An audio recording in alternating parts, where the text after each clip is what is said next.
ಯಾಜಕಕಾಂಡ ಅಧ್ಯಾಯ 25 ಜೂಬಿಲಿ ವರ್ಷ.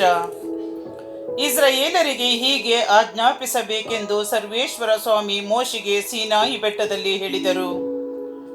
ಸರ್ವೇಶ್ವರ ನಿಮಗೆ ಕೊಡುವ ನಾಡಿಗೆ ನೀವು ಬಂದಾಗ ಆ ನಾಡು ಸರ್ವೇಶ್ವರನ ಗೌರವಾರ್ಥ ಸಬ್ಬತ್ ವಿಶ್ರಾಂತಿಯನ್ನು ಆಚರಿಸಬೇಕು.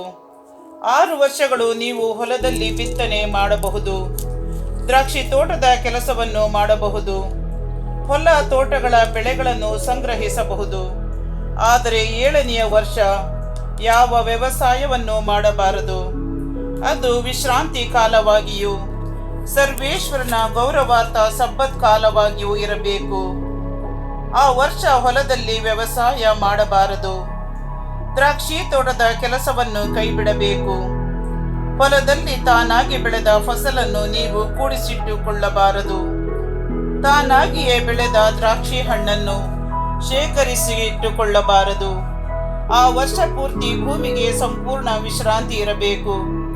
ಆದರೆ ಅಂಥ ಸಬ್ಬತ್ ಸಂವತ್ಸರದಲ್ಲಿ ಭೂಮಿ ತಾನಾಗಿಯೇ ಬೆಳೆದದ್ದು ನಿಮಗೆ, ನಿಮ್ಮ ದಾಸ ದಾಸಿಯರಿಗೆ, ಕೂಲಿಯವರಿಗೆ ಮತ್ತು ನಿಮ್ಮಲ್ಲಿ ತಂಗಿರುವ ಪರದೇಶಿಯರಿಗೆ ಹಾಗೂ ನಿಮ್ಮ ಪಶು ಪ್ರಾಣಿಗಳಿಗೆ ಮತ್ತು ನಾಡಿನ ಕಾಡು ಮೃಗಗಳಿಗೆ ಆಹಾರವಾಗಬಹುದು. ಜೂಬಿಲಿ ವರ್ಷ ಪ್ರಾಯಶ್ಚಿತ್ತ ವರ್ಷ. ಅದಲ್ಲದೆ 7 ವರ್ಷಕ್ಕೆ ಒಂದರಂತೆ 7 ಸಬ್ಬತ್ ವರ್ಷಗಳನ್ನು ಎಣಿಸಬೇಕು. ಆ 7 ಸಬ್ಬತ್ ಸಂವತ್ಸರಗಳ ಕಾಲ, ಅಂದರೆ 49 ವರ್ಷಗಳು ಕಳೆದ ಮೇಲೆ 7ನೆಯ ತಿಂಗಳಿನ 10ನೆಯ ದಿವಸ ನಿಮ್ಮ ನಾಡಿನಲ್ಲೆಲ್ಲ ಕೊಂಬೂದಿಸಬೇಕು. ನೀವು ಆ 50ನೆಯ ವರ್ಷವನ್ನು ದೇವರಿಗೆ ಮೀಸಲಾದ ವರ್ಷವೆಂದು ಭಾವಿಸಬೇಕು. ಆ ವರ್ಷ ನಾಡಿನ ನಿವಾಸಿಗಳೆಲ್ಲರಿಗೂ ಬಿಡುಗಡೆಯಾಯಿತೆಂದು ಸಾರಬೇಕು. ಅದು ಜೂಬಿಲಿ ಸಂವತ್ಸರವಾದುದರಿಂದ ನೀವೆಲ್ಲರೂ ನಿಮ್ಮ ನಿಮ್ಮ ಸ್ವಂತ ಭೂಮಿಗಳಿಗೂ ಹಾಗೂ ಸ್ವಜನರ ಬಳಿಗೂ ಹೋಗಿ ಇರಬಹುದು. ಆ 50ನೆಯ ವರ್ಷದಲ್ಲಿ, ಅಂದರೆ ಜೂಬಿಲಿ ಸಂವತ್ಸರದಲ್ಲಿ, ನೀವು ಬಿತ್ತನೆ ಮಾಡಬಾರದು, ತಾನಾಗಿ ಬೆಳೆದ ಫಸಲನ್ನು ಕೂಡಿಸಿಟ್ಟುಕೊಳ್ಳಬಾರದು. ನೀವು ಕೃಷಿ ಮಾಡದೆ ಬಿಟ್ಟ ದ್ರಾಕ್ಷಿ ತೋಟದ ಹಣ್ಣನ್ನು ಸಂಗ್ರಹಿಸಬಾರದು. ಅದು ಜೂಬಿಲಿ ವರ್ಷವಾದುದರಿಂದ ನೀವು ಅದನ್ನು ಮೀಸಲಾದದ್ದೆಂದು ಭಾವಿಸಬೇಕು. ಹೊಲದಲ್ಲಿ ತಾನಾಗಿ ಬೆಳೆದದ್ದನ್ನು ಊಟ ಮಾಡಬಹುದು. ಜೂಬಿಲಿ ವರ್ಷದಲ್ಲಿ ನಿಮ್ಮ ನಿಮ್ಮ ಸ್ವಂತ ಭೂಮಿಗಳು ಮರಳಿ ನಿಮ್ಮ ವಶಕ್ಕೆ ಬರುವುವು. ನೀವು ಸ್ಥಿರ ಸೊತ್ತನ್ನು ಸ್ವದೇಶದವರೊಡನೆ ಕ್ರಯ ವಿಕ್ರಯ ಮಾಡುವಾಗ ಇದರ ವಿಷಯದಲ್ಲಿ ಅನ್ಯಾಯ ಮಾಡಬಾರದು. ಕಳೆದ ಜೂಬಿಲಿ ವರ್ಷದಿಂದ ಎಷ್ಟು ವರ್ಷ ಆಯಿತೆಂದು ಲೆಕ್ಕಿಸಿ ಸ್ವದೇಶದವನಿಂದ ಕ್ರಯಕ್ಕೆ ತೆಗೆದುಕೊಳ್ಳಬೇಕು. ಅಂತೆಯೇ ಮಾರುವವನು ಇಷ್ಟು ವರ್ಷಗಳ ಬೆಳೆಯಾಯಿತೆಂದು ಲೆಕ್ಕಿಸಿ ಕ್ರಯಕ್ಕೆ ಕೊಡಬೇಕು. ಮುಂದಣ ಜೂಬಿಲಿ ಸಂವತ್ಸರದ ತನಕ ಹೆಚ್ಚು ವರ್ಷಗಳಾದರೆ ಭೂಮಿಯ ಕ್ರಯವನ್ನು ಹೆಚ್ಚಿಸಬೇಕು, ಕಡಿಮೆಯಾದರೆ ತಗ್ಗಿಸಬೇಕು. ಏಕೆಂದರೆ ಮಾರುವವನು ಭೂಮಿಯನ್ನೆಲ್ಲ ಬೆಳೆಗಳನ್ನು ಲೆಕ್ಕಿಸಿ ಮಾರುತ್ತಾನಷ್ಟೇ. ಆದುದರಿಂದ ನೀವು ಒಬ್ಬರಿಗೊಬ್ಬರು ಅನ್ಯಾಯ ಮಾಡಬಾರದು. ನೀವು ದೇವರಲ್ಲಿ ಭಯಭಕ್ತಿಯುಳ್ಳವರಾಗಿರಬೇಕು. ನಾನು ನಿಮ್ಮ ದೇವರಾದ ಸರ್ವೇಶ್ವರ. ಸಬ್ಬತ್ ಸಂವತ್ಸರದ ಸಮಸ್ಯೆ. ನನ್ನ ಆಜ್ಞಾವಿಧಿಗಳನ್ನು ನೀವು ಅನುಸರಿಸಿ ನಡೆಯಬೇಕು. ಆಗ ನೀವು ನಾಡಿನಲ್ಲಿ ನಿರ್ಭಯವಾಗಿ ಬಾಳುವಿರಿ. ನಿಮ್ಮ ಭೂಮಿ ಫಲವತ್ತಾಗುವುದು, ನಿಮಗೆ ಸಮೃದ್ಧಿಯಾದ ಊಟ ದೊರಕುವುದು ಮತ್ತು ಆ ನಾಡಿನಲ್ಲಿ ನಿರ್ಭಯವಾಗಿ ವಾಸ ಮಾಡುವಿರಿ. ಆದರೆ ಆ 7ನೆಯ ವರ್ಷದಲ್ಲಿ ಬಿತ್ತನೆ ಮಾಡುವುದಕ್ಕಾಗಲಿ ಬೆಳೆದದ್ದನ್ನು ಕೂಡಿಸಿಟ್ಟುಕೊಳ್ಳುವುದಕ್ಕಾಗಲಿ ಅಪ್ಪಣೆ ಇರುವುದಿಲ್ಲ. ಹಾಗಾದರೆ ಆ ವರ್ಷ ಏನು ತಿನ್ನಬೇಕೆಂದು ವಿಚಾರಿಸುತ್ತೀರೋ? ನಾನು ಹೇಳುವುದನ್ನು ಕೇಳಿ.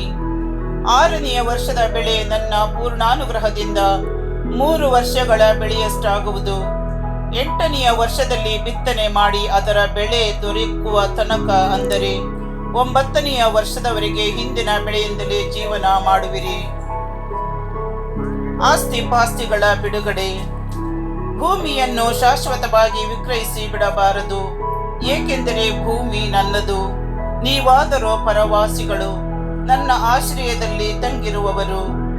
ನಿಮ್ಮಲ್ಲಿ ಮತ್ತೊಬ್ಬನ ಸೊತ್ತು ನಿಮ್ಮ ವಶಕ್ಕೆ ಬಂದರೆ ಅದನ್ನು ಈಡುಕೊಟ್ಟು ಬಿಡಿಸಿಕೊಳ್ಳುವ ಹಕ್ಕು ಕೊಟ್ಟವನಿಗೆ ಇರಬೇಕು. ನಿಮ್ಮ ಸ್ವಜನರಲ್ಲಿ ಒಬ್ಬನು ಬಡವನಾಗಿ ತನ್ನ ಭೂಮಿಯಲ್ಲಿ ಏನಾದರೂ ಮಾರಿಕೊಂಡರೆ ಅವನ ಸಮೀಪ ನೆಂಟನು ಇದನ್ನು ಬಿಡಿಸಿಕೊಳ್ಳಬೇಕು.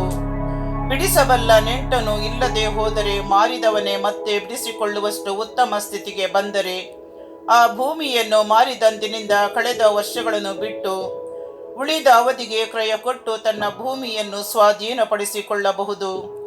ಅವನು ಆ ಭೂಮಿಯನ್ನು ಸ್ವಾಧೀನಪಡಿಸಿಕೊಳ್ಳಲಾಗದೆ ಹೋದರೆ ಅದು ಜೂಬಿಲಿ ಸಂವತ್ಸರದ ತನಕ ಕೊಂಡುಕೊಂಡವನ ವಶದಲ್ಲೇ ಇರಬೇಕು.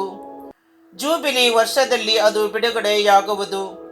ಆಗ ಭೂಮಿ ಮರಳಿ ಅವನ ವಶಕ್ಕೆ ಬರುವುದು. ಯಾವನಾದರೂ ಕೋಟೆ ಇರುವ ಪಟ್ಟಣದ ಮನೆಯನ್ನು ಮಾರಿದರೆ ಅದನ್ನು ಮಾರಿದ ದಿನದಿಂದ 1 ವರ್ಷ ಪೂರ್ತಿ ಆಗುವುದರೊಳಗೆ ಈಡುಕೊಟ್ಟು ಬಿಡಿಸಬಹುದು. 1 ವರ್ಷ ಪೂರ್ತಿ ಅದನ್ನು ಬಿಡಿಸುವ ಹಕ್ಕು ಅವನಿಗೆ ಇರುವುದು. ಕೋಟೆ ಇರುವ ಪಟ್ಟಣದ ಮನೆಯನ್ನು 1 ವರ್ಷದೊಳಗೆ ಬಿಡಿಸಲು ಆಗದೆ ಹೋದರೆ ಅದು ಜೂಬಿಲಿ ಸಂವತ್ಸರದಲ್ಲೂ ಬಿಡುಗಡೆ ಆಗದೆ ಕ್ರಯ ಕೊಟ್ಟವನಿಗೂ ಅವನ ಸಂತತಿಯವರಿಗೂ ಶಾಶ್ವತವಾಗಿ ಉಳಿಯುವುದು. ಕೋಟೆ ಇಲ್ಲದ ಊರುಗಳಲ್ಲಿರುವ ಮನೆಗಳಲ್ಲಿ ಬಯಲಿನ ಹೊಲಗಳಂತೆ ಎಣಿಸಬೇಕು. ಅವುಗಳನ್ನು ಬಿಡಿಸಿಕೊಳ್ಳುವ ಹಕ್ಕು ಇರುವುದು. ಜೂಬಿಲಿ ಸಂವತ್ಸರದಲ್ಲಿ ಅವು ಬಿಡುಗಡೆಯಾಗುವವು. ಆದರೆ ಲೇವಿಯರ ಸೊತ್ತಾಗಿ ಇರುವ ಪೇಟೆಗಳಲ್ಲಿನ ಮನೆಗಳು ಮಾರಲ್ಪಟ್ಟರೆ ಅವುಗಳನ್ನು ಬಿಡಿಸಿಕೊಳ್ಳುವ ಹಕ್ಕು ಲೇವಿಯರಿಗೆ ಯಾವಾಗಲೂ ಇರುವುದು. ಲೇವಿಯರಲ್ಲಿ ಯಾರೂ ಅದನ್ನು ಬಿಡಿಸದೆ ಹೋದರೆ ಲೇವಿಯರ ಸೊತ್ತಾದ ಅಂತ ಪೇಟೆ ಮನೆ ಮಾರಾಟವಾಗಿದ್ದರು ಜೂಬಿಲಿ ಸಂವತ್ಸರದಲ್ಲಿ ಬಿಡುಗಡೆ ಆಗುವುದು. ಏಕೆಂದರೆ ಇಸ್ರಾಯೇಲರ ಮಧ್ಯೆ ಇರುವ ಲೇವಿಯರ ಪೇಟೆ ಮನೆಗಳು ಅವರ ಶಾಶ್ವತ ಸೊತ್ತು. ಅವರು ತಮ್ಮ ಪೇಟೆಗಳಿಗೆ ಸೇರಿರುವ ಹುಲ್ಲುಗಾವಲನ್ನು ಮಾರಲೇ ಕೂಡದು. ಅದು ಅವರಿಗೆ ಶಾಶ್ವತವಾದ ಸೊತ್ತು. ಬಡಬಗ್ಗರ ಬಿಡುಗಡೆ. ನಿಮ್ಮಲ್ಲಿ ಒಬ್ಬ ಸಹೋದರನು ಬಡತನದಿಂದ ಗತಿಹೀನನಾದರೆ ನೀವು ಅವನನ್ನು ನಿಮ್ಮ ನಡುವೆ ತಂಗಿರುವ ಆಗಂತುಕನೆಂದು ಭಾವಿಸಿ ಸಹಾಯ ಮಾಡಬೇಕು. ಅವನಿಂದ ಬಡ್ಡಿಯನ್ನಾಗಲಿ ಲಾಭವನ್ನಾಗಲಿ ತೆಗೆದುಕೊಳ್ಳಬಾರದು. ನೀವು ದೇವರಲ್ಲಿ ಭಯಭಕ್ತಿ ಇಟ್ಟು ಅವನು ನಿಮ್ಮ ಬಳಿಗೆ ಬದುಕುವಂತೆ ನೋಡಿಕೊಳ್ಳಬೇಕು. ನೀವು ಅವನಿಗೆ ಸಾಲ ಕೊಟ್ಟರೆ ಲಾಭ ಕೇಳಬೇಡಿ. ನಾನು ನಿಮ್ಮ ದೇವರಾದ ಸರ್ವೇಶ್ವರ. ನಿಮಗೆ ದೇವರಾಗಿರಲು ನಿಮಗೆ ಕಾನಾನ್ ನಾಡನ್ನು ನೀಡಲು ನಿಮ್ಮನ್ನು ಈಜಿಪ್ಟಿನಿಂದ ಬರಮಾಡಿದವನು ನಾನೇ. ನಿಮ್ಮಲ್ಲಿ ಒಬ್ಬ ಸಹೋದರನು ಬಡವನಾಗಿ ತನ್ನನ್ನೇ ಮಾರಿಕೊಂಡರೆ ಅವನನ್ನು ಗುಲಾಮನಂತೆ ನಡೆಸಿಕೊಳ್ಳಬಾರದು. ಅವನು ಕಾರ್ಮಿಕನಂತೆ ಆಗಂತುಕನಂತೆ ನಿಮ್ಮ ಬಳಿಯಲ್ಲೇ ಇದ್ದು ಜೂಬಿಲಿ ಸಂವತ್ಸರದ ತನಕ ನಿಮ್ಮ ಸೇವೆ ಮಾಡಲಿ. ಆಗ ಅವನನ್ನು ಅವನ ಮಕ್ಕಳನ್ನು ಬಿಡುಗಡೆ ಮಾಡಬೇಕು. ಆಗ ಅವನು ಸ್ವಜನರ ಬಳಿಗೂ ಪಿತ್ರಾರ್ಜಿತ ಸ್ವತ್ತಿಗೂ ಹಿಂತಿರುಗಬಹುದು. ಅಂಥವರು ನನಗೆ ದಾಸರು. ನಾನು ಅವರನ್ನು ಈಜಿಪ್ಟಿನಿಂದ ಬರಮಾಡಿದೆ. ಗುಲಾಮರನ್ನು ಮಾರುವಂತೆ ನೀವು ಅವರನ್ನು ವಿಕ್ರಯಿಸಬಾರದು. ಅವರಿಂದ ಕಠಿಣವಾದ ಸೇವೆ ಮಾಡಿಸಿಕೊಳ್ಳಬಾರದು. ನಿಮ್ಮ ದೇವರಲ್ಲಿ ಭಯಭಕ್ತಿ ಇರಲಿ. ಗುಲಾಮಗಿರಿಗಾಗಿ ನಿಮಗೆ ಸ್ತ್ರೀ ಪುರುಷರು ಬೇಕಾದರೆ ಸುತ್ತಮುತ್ತಲಿರುವ ಅನ್ಯರನ್ನು ಕೊಂಡುಕೊಳ್ಳಬಹುದು. ನಿಮ್ಮ ನಡುವೆ ಇರುವ ಪರದೇಶಿಗಳನ್ನು ನಿಮ್ಮ ನಾಡಿನಲ್ಲೇ ಅವರಿಂದ ಹುಟ್ಟಿದವರನ್ನು ಕೊಂಡುಕೊಳ್ಳಬಹುದು. ಅಂಥವರು ನಿಮಗೆ ಸೊತ್ತಾಗಬಹುದು. ಅಂಥವರನ್ನು ಸ್ವಾಧೀನಪಡಿಸಿಕೊಂಡು ನಿಮ್ಮ ತರುವಾಯ ನಿಮ್ಮ ಸಂತತಿಯವರಿಗೆ ಶಾಶ್ವತ ಸೊತ್ತಾಗಿ ಕೊಟ್ಟು ಬಿಡಬಹುದು. ಅವರನ್ನು ಜೀತದಾರರನ್ನಾಗಿ ಮಾಡಿಕೊಳ್ಳಬಹುದು. ಆದರೆ ಇಸ್ರಾಯೇಲರಾದ ನೀವೆಲ್ಲರೂ ಸಹೋದರರು. ಆದುದರಿಂದ ಒಬ್ಬರಿಂದೊಬ್ಬರು ಕ್ರೂರವಾಗಿ ಸೇವೆ ಮಾಡಿಸಿಕೊಳ್ಳಬಾರದು. ನಿಮ್ಮ ಸಹೋದರರಲ್ಲಿ ಒಬ್ಬನು ಬಡವನಾಗಿ ನಿಮ್ಮ ನಡುವೆ ಮನೆ ಮಾಡಿಕೊಂಡ ಧನವಂತನಾದ ಅನ್ಯ ದೇಶವನ್ನಾಗಿರಲಿ, ಅವನಿಗೆ ಸೇರಿದವನಾಗಲಿ, ತನ್ನನ್ನು ಮಾರಿಕೊಂಡಿದ್ದರೂ ಅವನಿಗೆ ಬಿಡುಗಡೆಯಾಗಬಹುದು.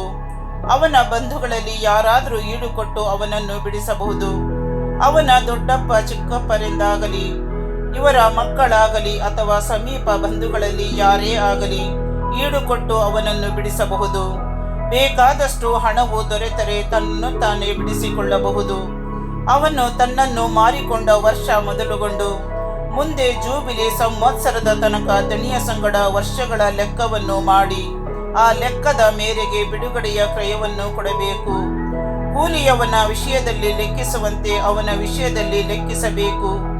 ಜೂಬಿಲಿ ಸಂವತ್ಸರವು ಬರುವುದಕ್ಕೆ ಇನ್ನೂ ಅನೇಕ ವರ್ಷಗಳಿದ್ದರೆ ಹೆಚ್ಚು ಭಾಗವನ್ನು, ಕೆಲವು ವರ್ಷಗಳು ಮಾತ್ರ ಉಳಿದರೆ ಸ್ವಲ್ಪ ಭಾಗವನ್ನು ದಣಿಗೆ ಕೊಟ್ಟು ತನ್ನನ್ನು ಬಿಡಿಸಿಕೊಳ್ಳಬೇಕು. ಅವನು ವರುಷಕ್ಕೆ ಗೊತ್ತು ಮಾಡಿಕೊಂಡ ಕೂಲಿಯವನಂತೆಯೇ ದಣಿಯ ಬಳಿಯಲ್ಲಿರಬೇಕು. ಆ ದಣಿ ಅವನಿಂದ ಕಠಿಣವಾಗಿ ಸೇವೆ ಮಾಡಿಸಿಕೊಳ್ಳುವುದನ್ನು ನೀವು ನೋಡಿ ಸುಮ್ಮನೆ ಇರಬಾರದು. ಮೇಲೆ ಹೇಳಿದ ರೀತಿಯಲ್ಲಿ ಅವನು ಬಿಡಿಸಿಕೊಳ್ಳದೆ ಹೋದರೆ ಜೂಬಿಲಿ ಸಂವತ್ಸರದಲ್ಲಿ ಅವನು ಅವನ ಮಕ್ಕಳು ಬಿಡುಗಡೆಯಾಗಬೇಕು. ಏಕೆಂದರೆ ಇಸ್ರಾಯೇಲರು ನನ್ನ ದಾಸರೇ, ನಾನು ಅವರನ್ನು ಈಜಿಪ್ಟಿನಿಂದ ಬರಮಾಡಿದ್ದೇನಲ್ಲವೇ? ನಾನು ನಿಮ್ಮ ದೇವರಾದ ಸರ್ವೇಶ್ವರ.